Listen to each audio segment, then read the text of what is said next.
This is my letter to the world that never wrote to me. The simple news that nature told with tender majesty. Her message is committed to hands I cannot see. For love of her, sweet countrymen, judge tenderly of me.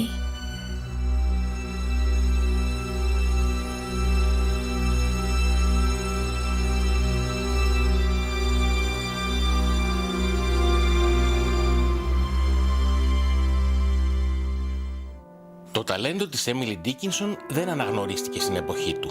Γεννημένη το 1830, στη σύντομη ζωή της η ποιήτρια έμεινε στην αφάνεια, αφού μόλις 5 ποίηματά της είχαν δημοσιευτεί, εκ των οποίων τα περισσότερα με ψευδόνυμο. Την αποκαλούσαν λευκή γυναίκα γιατί στις ελάχιστες δημόσιες εμφανίσεις της φορούσε ρούχα σε άσπρο χρώμα, ενώ ακόμα και μέσα στο σπίτι της κυκλοφορούσε με λουλούδια που έσβηναν την κακοσμία του σώματός της. Η καρδιά της ήθελε να ερωτευτεί. Η απομονωμένη και ιδιάζουσα προσωπικότητά της ζητούσε ποίηση. Σε αυτή τη μάχη δεν υπήρχαν νικητές και ηττημένοι.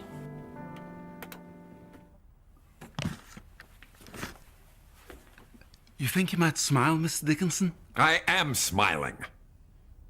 Πρώτα η καρδιά ζητά ειδονή και ύστερα από τον πόνο την άδεια και παυσίπονα που τα μαρτύρια διώχνουν.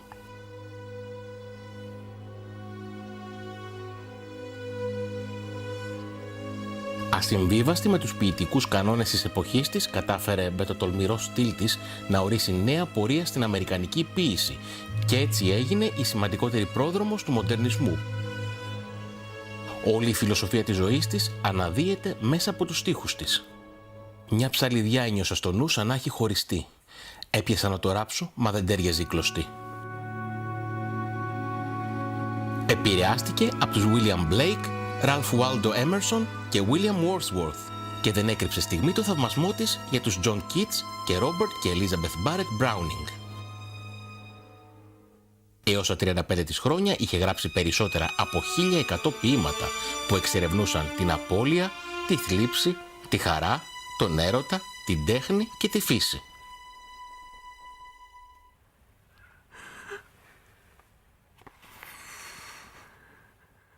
Βυθισμένη στη θλίψη, το πένθος και την απώλεια μετά από το χαμό του πατέρα και της μητέρας της, καθώς και αγαπημένων της προσώπων, έφυγε από τη ζωή στις 15 Μαΐου το 1886 σε ηλικία 56 ετών. Πέθανε η ζωή μου 2 φορές, μένει λοιπόν να δω αν έχει αθανασία και ένα τρίτο μυστικό, τόσο πελώριο όσο αυτά, με τόση απελπισία. Παράδεισος η κόλαση είναι μόνο η απουσία. Do you believe that your Creator is indifferent to your sins? That in His mercy He sees you slumber?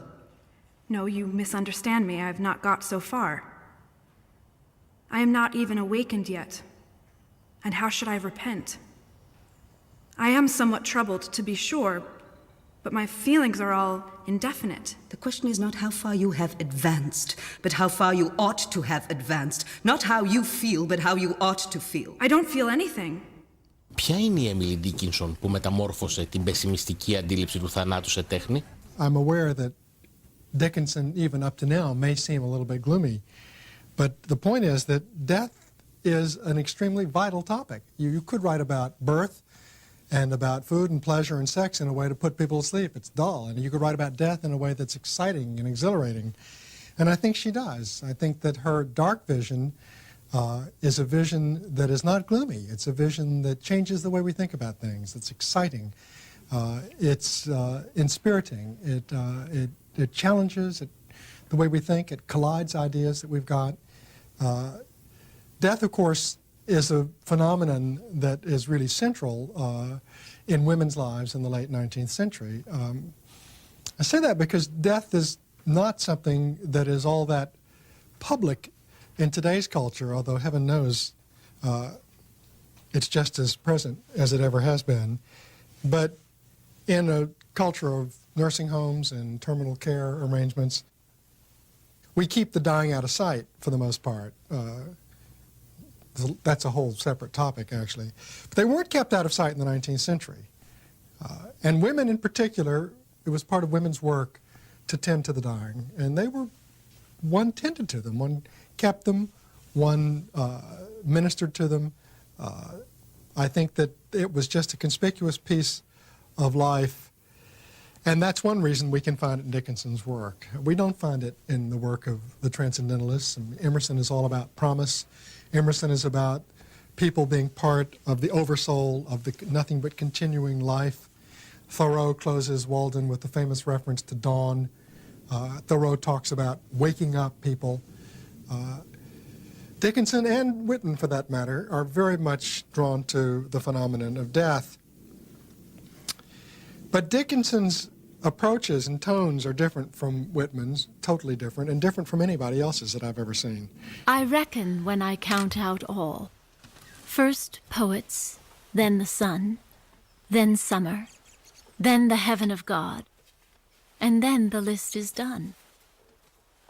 But looking back, the first so seems to comprehend the whole. The others look a needless show, so I write poets all. Their summer lasts a solid year. They can afford a sun the East would deem extravagant. And if the further heaven be beautiful as they prepare for those who worship them, it is too difficult a grace to justify the dream.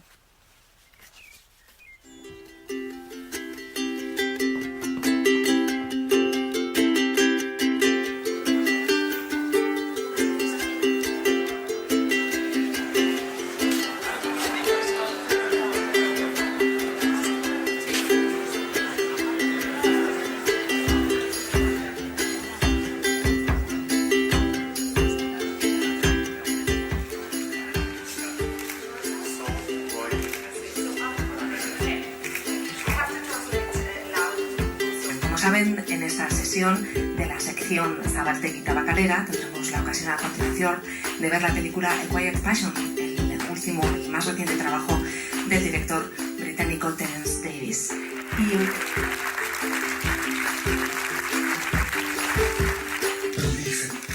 And I've been very, very blessed in having two producers and this wonderful woman. Well, it's about a 19th century American poet called Emily Dickinson, who lived from 1830 to 1886 and never found fame in her lifetime. It's about her. When you love something, you just want to do it. Or if you love something, you don't necessarily want to make it, but you happen to love it. But I just feel passionate about what I do. If I didn't feel passionate about it, I can't do it. I just can't. I don't see anything. I just think the story is extraordinary, but I do love the poems. You know, I really do love the poems. I mean, it's really a formidable role, and then I love Emily Dickinson, and I have since I was a child, and I've always felt a tremendous simpatico with her. So, on the one hand, I knew right away it was something that I wanted to do, and to work with Terence, but it was daunting nonetheless. She's such a giant. So to try and convince the audience and to try and convince myself that these poems might have come from me was the first challenge.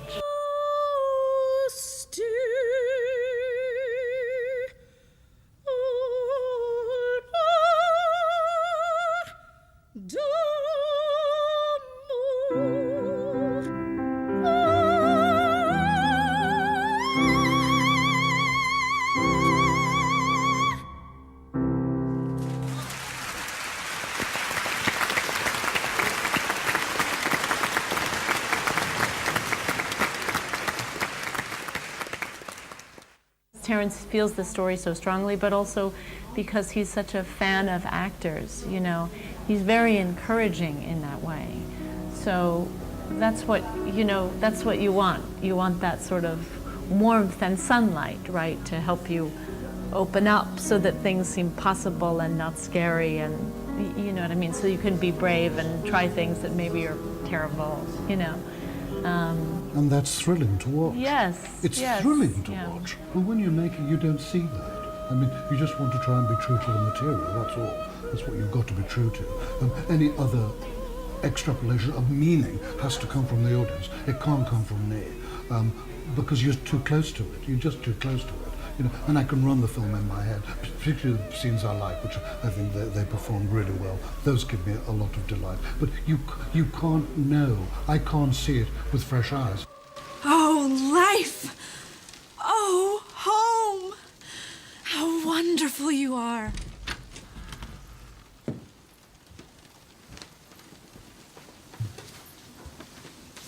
Emily, why are you up so late?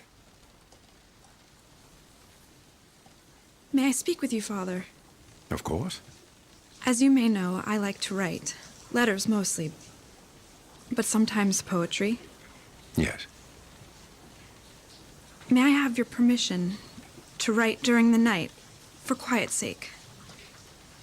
I shall not disrupt the rest of the household. I promise. Yes, you may. It's only my version of Emily. It's not anybody else's, you know. And that's all I can say. It comes from knowing what that's like to be in a large family, and just the love that there is there, you know. That is so powerful, and there is a great deal of love in that family. The heart asks pleasure first, and then excuse from pain, and then those little anodynes that deaden suffering, and then to go to sleep, and then, if it should be the will of its inquisitor, the liberty to die. Ο Τέρενς Ντέιβις είναι ένας βαθύτατα συναισθηματικός σκηνοθέτης με αγάπη στη λογοτεχνία, το θέατρο, τα ανθρώπινα πάθη και λάθη. Γεννήθηκε στις 10 Νοεμβρίου του 1945 σε ένα δυσλειτουργικό περιβάλλον για την καλλιτεχνική του ψυχή στο Λίβερπουλ. Ο βίαιος χαρακτήρας του πατέρα του και οι έντονες αναμνήσεις που είχε μέσα στο οικογενειακό περιβάλλον τον επηρέασαν αρκετά και πάνω σε αυτές βασίστηκαν οι πρώτες δουλειές του. Τα θέματα που τον αφορούν σχεδόν πάντα είναι η συναισθηματική αντοχή, η επιρροή της μνήμης στην καθημερινότητα και οι επιπτώσεις της δογματικής θρησκευτικότητας στη συναισθηματική ζωή του ατόμου και της κοινωνίας. Οι πιο γνωστές ταινίες του είναι «Η Μεγάλη Μέρα τελειώνει», «Βίβλος από νέων», «Το τίμημα της αγάπης», «Ένα τραγούδι για το ηλιοβασίλεμα», αλλά και το βαθύ μπλε του έρωτα. Oh, Emily, my own. This is a luxury that is almost Parisian. Let's not be anything today except superficial. Yes, and superficiality should always be spontaneous. If it is studied, it is too close to hypocrisy. We may be superficial, but we aren't stupid. Heaven forbid. I've always been rather taken aback that my films went abroad at all, because I thought they're about, you know, Britain and my own personal life, and I never thought anybody would think them interesting abroad. So it's always a lovely shock, but I think, well, what do they see in them? What do they see in them? We see the inner poetry, and we thank you so much for that. I understand from Vinny that you are a poet. I write verses, yes. And what of your contemporaries? Mr. Longfellow, for instance. His genius lies in stating the obvious. Oh, that is too harsh. There are many fine things in Hiawatha. I'm sorry I was cruel, but madam, I must say in truth, Hiawatha is but gruel. Read just one stanza for the proof. No. Give me something pressed from truth. And that is poetry.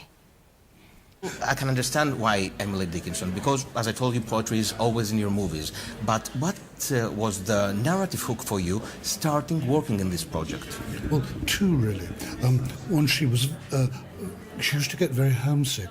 She was ill with homesick. And she went to this local seminary, which was only 10 miles away. But when you travel by coach, it's a long way.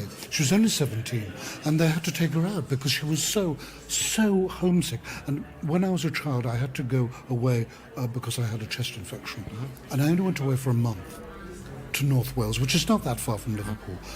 But that month, I yearned every night to go home. I just yearned every night. And I knew what that feels like. Also, I knew what it felt like that having a family, I'm from a large family, that was very close, and I never wanted it to change. I wanted it to be like that forever. And she was the same. But the biggest draw was her spiritual dilemma. Is there a God? Is there not? I have no sense of my sins, and how can I? I wish I could feel as others do, but it is not possible. A sinner against a holy God, and under condemnation, and liable every moment to drop into a burning, hopeless eternity, yet cannot feel, cannot be alarmed, cannot flee from the wrath to come. The true question is, are you in the ark of safety? I fear I am not. You are alone in your rebellion, Miss Dickinson. If we have this thing called a soul, and there is no God, what do we do? And I was brought up a Catholic, and I was a very devout Catholic, until the last 7 years of my practicing of from 15 to 22. And because you're told as a Catholic, if you doubt, it's the devil's work. I really fought hard against doubt, until I realized that it was just a lie. And that left a huge hole in me, because I really did believe with my whole heart and soul that it was true. So I understood her religious dilemma. But the other thing that moved me more than anything else is the fact that she wasn't recognized in her lifetime. That really does upset me. And it's exactly the reason why I love Bruckner. He was not celebrated in his own time. And his symphonies are some of the greatest music ever written. And what she did is some of the greatest poetry ever written. And I do feel very much for that. Even in little things. I mean, her bread only won second prize. I mean, why couldn't she have won first prize just once? Will you go with us to church, Miss Buffum? Of course not. Going to church is like going to Boston. You only enjoy it after you've gotten home. We are to pray for the repose of our late pastor's soul. Doesn't that rather depend on where it's gone? We shall become fast friends. Of course we shall. I'm irresistible. Everyone says so. I think I agree with her friend Miss Buffum that heaven will be really, really boring. And hell will be even more boring than that. When the new pastor does arrive, you must point him out to me. So that you too may be saved. No. So that I will know whom to avoid.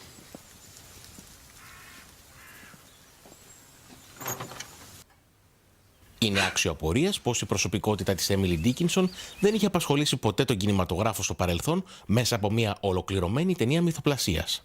Αυτός ήταν ο βασικός λόγος που οι παραγωγοί αφιέρωσαν αρκετά χρόνια από τη ζωή τους στο στάδιο της προπαραγωγής αυτής της ταινίας. This plate is dirty.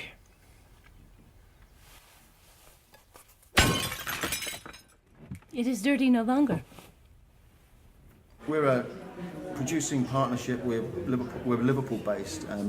My father is Greek Cypriot. My mother was Irish, and I'm second-generation Greek Cypriot, and proud to be so. Emily, as usual, dramatizes. I live a very quiet life. No one would know I was here. But if you weren't, oh, what a chasm you would leave. Three films we've done with Terence. Your soul is no trivial matter. I agree, Father. That's why I'm so meticulous in guarding its independence.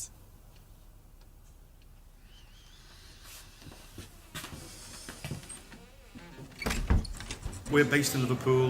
We first worked with Terence 8 years ago. He hadn't worked for a number of years, and his comeback film was Of Time in the City, which was an absolute honour to work on. It was, a great experience. And since subsequently we've made 2 films with Terence, Sunset Song and A Quiet Passion, and it's been an honour to make those 3 films, and we're very proud of them. They all go. They all leave.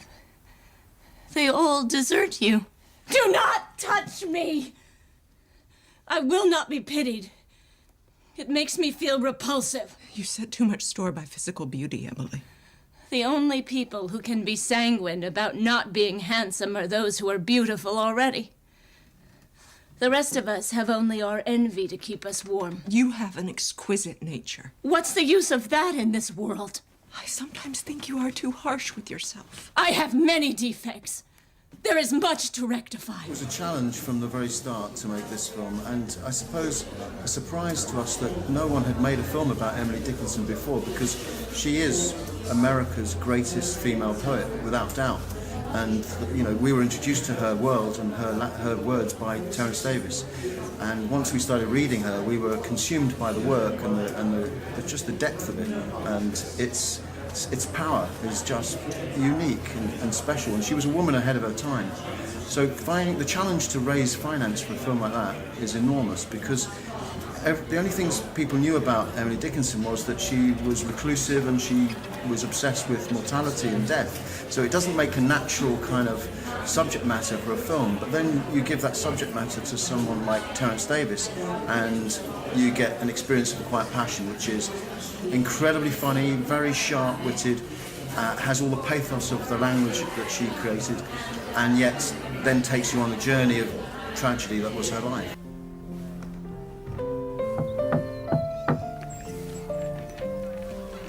Come in, Emily. Shall I close the door? No. Leave it open. It's lovely to hear the music. Developing a film like this takes patience and determination. We had to be very patient because it took 4 years to raise the money. We'd cast Cynthia 4 years earlier, so she was very patient. She stayed with the film.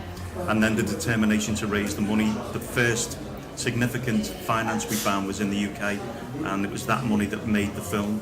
We subsequently got more money from Belgium because we were a Belgian co-production, but most of the money was European, and most of the film was shot in Europe, although we shot some scenes in the grounds of Emily Dickinson's house in Massachusetts. Emily, make sure your bread is ready for the agricultural fair tomorrow. Yes, I haven't forgotten. They feel swollen. They are swollen. Like my feet.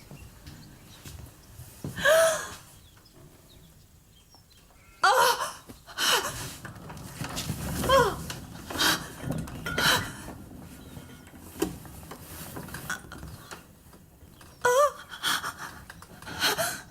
Well, Cynthia Nixon, wonderfully for us, and we didn't know this at the time, when we approached her with the script, Terence had thought about her when he was writing the script, and he'd thought about her because he'd met her in an audition previously.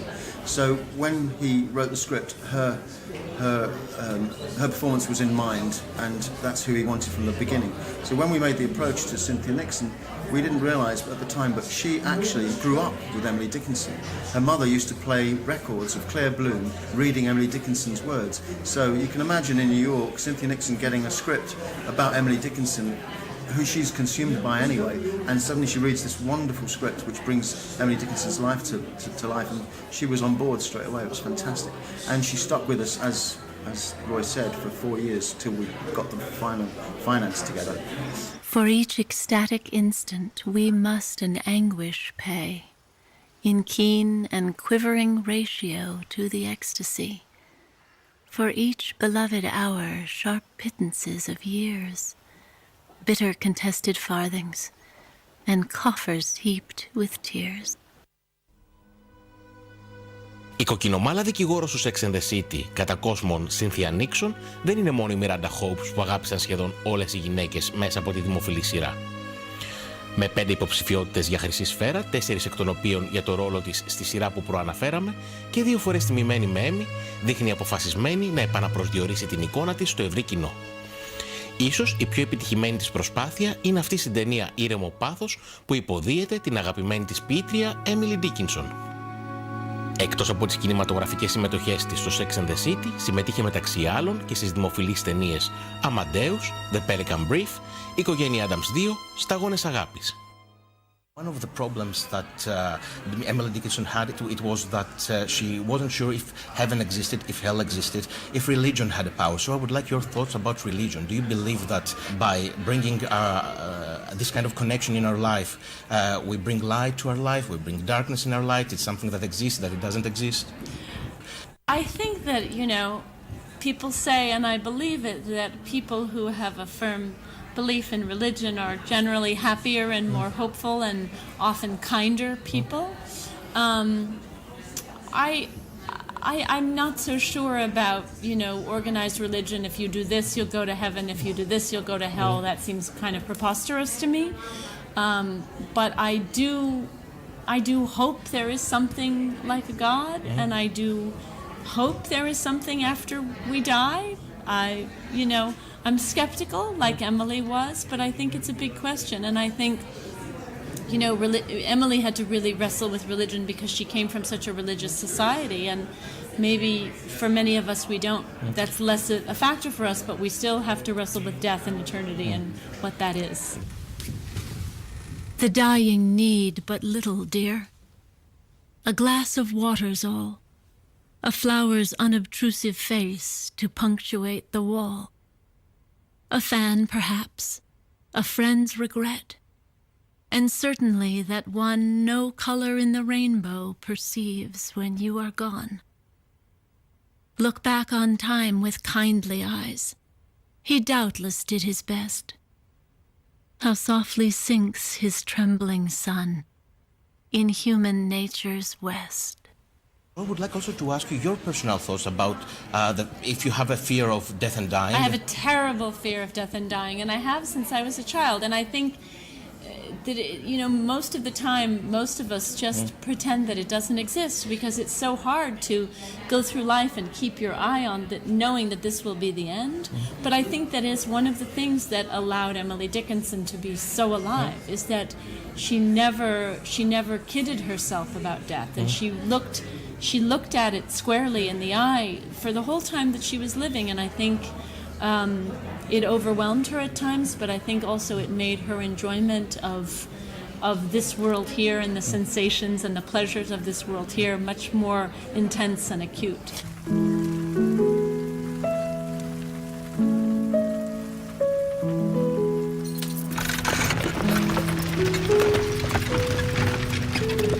Of so divine a loss we enter but the gain, indemnity for loneliness that such a bliss has been.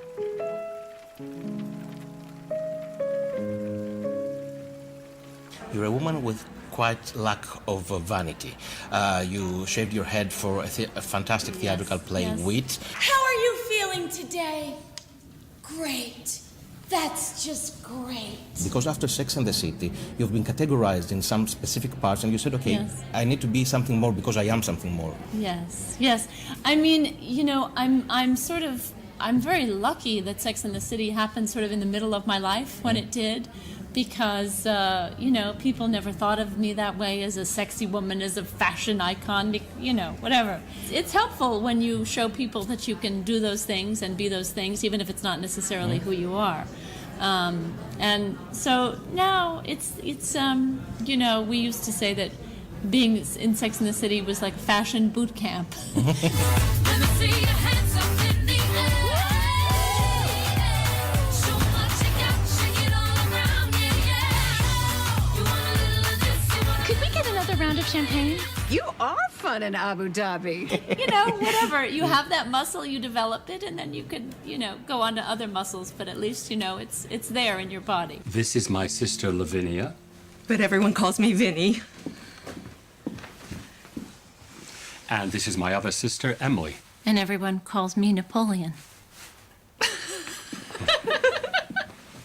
Emily is pulling the leg of somebody in the film by saying that her name is Napoleon. So what's your nickname? Oh, I don't know what my nickname is. For right now, it's Emily. Okay. Well, come down, damn you. I refuse to speak to someone who's a flight of stairs above me.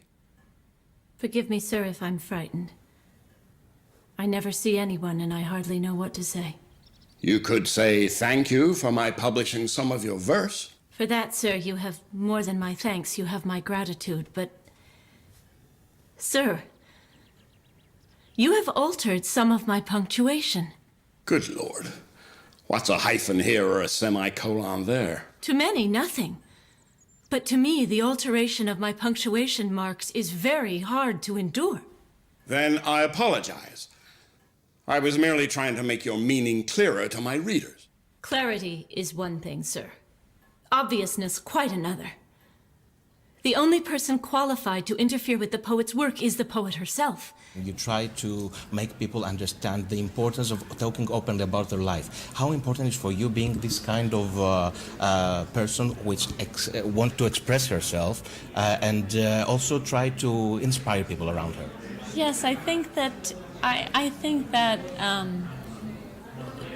the more that people can be forthcoming about their experience, I think it's good, because I think there are so many different kinds of people in the world, and a lot of time people that we think we don't like, or we don't like that kind of person, it's just because we don't understand them. And if they would try and explain themselves to us, we might still not approve of them, but at least we would understand where they're coming from. Send him where you want, to whoever you want. But don't tell him that he's failing.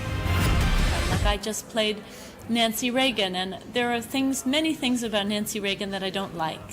But having learned so much about her and, doing research on her, I now at least understand why she was the way she was to some degree, and I can now empathize with her, if not wholly applaud her. At least I feel like I understand why she made the decisions she made.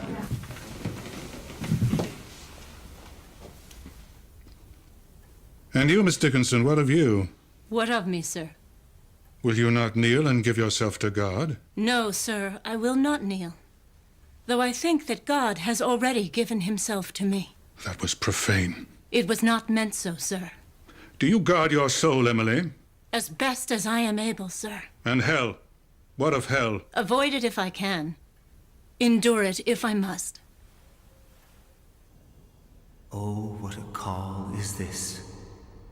The dear ones, whose names are written in the Lamb's book of life, cry, come, come. And the church below, Christ's witness unto the world, and the church above, with the rustling of the white robes and the sweeping of the golden harps, cries, come, come. And the angels of heaven, lo, rank above rank, immortal principalities, as they circle the eternal throne, they have caught up the sound and cry, come.